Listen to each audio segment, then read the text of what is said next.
ചണ്ഡീഗഡിനെ ഭരണഘടനയുടെ അനുച്ഛേദം 240 ഉൾപ്പെടുത്താൻ കേന്ദ്ര സർക്കാരിന്റെ നീക്കം. ഇതിനായി പാർലമെന്റിന്റെ ശൈത്യകാല സമ്മേളനത്തിൽ ബില്ല് അവതരിപ്പിക്കുമെന്ന് അറിയുന്നു. ചണ്ഡീഗഡിലുള്ള പഞ്ചാബിന്റെ അവകാശവാദത്തെ ദുർബലപ്പെടുത്തുന്നതാണ് ഈ തീരുമാനമെന്ന് ചൂണ്ടിക്കാണിച്ച് ആം ആദ്മി പാർട്ടി ഉൾപ്പെടെയുള്ള പ്രതിപക്ഷ കക്ഷികൾ രംഗത്ത് വന്നിട്ടുണ്ട്. വിനിത വിജി ഡൽഹിയിൽ നിന്ന് ഇതിന്റെ രാഷ്ട്രീയത്തെക്കുറിച്ച് പറയാൻ നമുക്കൊപ്പം ചേരുന്നു. പറയൂ വിനിത, എന്തായിരിക്കാം ഗവൺമെന്റ് ഇക്കാര്യത്തിൽ ലക്ഷ്യം വയ്ക്കുന്നത്? Good morning.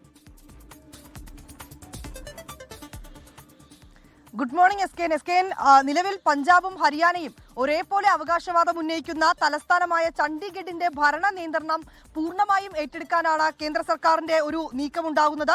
ഇതിന്റെ ഭാഗമായിട്ടാണ് ഈ ഭരണഘടനയുടെ ആർട്ടിക്കിൾ 240 ചണ്ഡീഗഡിനെ കേന്ദ്രം ഉൾപ്പെടുത്താൻ പോകുന്നത്.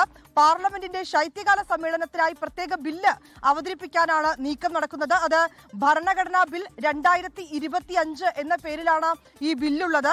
നീക്കം ചണ്ഡീഗഡിലുള്ള പഞ്ചാബിന്റെ അവകാശവാദത്തെ ദുർബലപ്പെടുത്തുമെന്നാണ് നമുക്ക് അറിയാൻ കഴിയുന്നത്. അതായത് ഈ ഫരീദാബാദിൽ നടന്ന വടക്കൻ മേഖലാ കൗൺസിൽ യോഗത്തിൽ മുഖ്യമന്ത്രി ഭഗവന്ത് മാൻ ചണ്ഡീഗഡ് പഞ്ചാബിന് കൈമാറണമെന്നൊരു കാര്യം ആവശ്യപ്പെട്ടിട്ടുണ്ടായിരുന്നു. ഇതിന് പിന്നാലെയാണ് ഇത്തരത്തിലേക്കുള്ള ഒരു നീക്കം കേന്ദ്ര സർക്കാരിന്റെ ഭാഗത്തു നിന്നുണ്ടാകുന്നത്. പക്ഷെ അതേസമയം ഈ നീക്കത്തിനെതിരെ ആം ആദ്മിയും കോൺഗ്രസും രംഗത്തെത്തിയിട്ടുണ്ട്. എസ് കെ, ലോകത്തെവിടെയായാലും ഏത് സമയത്തും 24 വാർത്തകളും ഓഗ്മെന്റഡ് റിയാലിറ്റി പാക്കേജുകളും എക്സ്പ്ലെയിനറുകളും വിശദമായി കാണാൻ ഞങ്ങളുടെ യൂട്യൂബ് ചാനൽ നിങ്ങൾക്ക് സബ്സ്ക്രൈബ് ചെയ്യാം.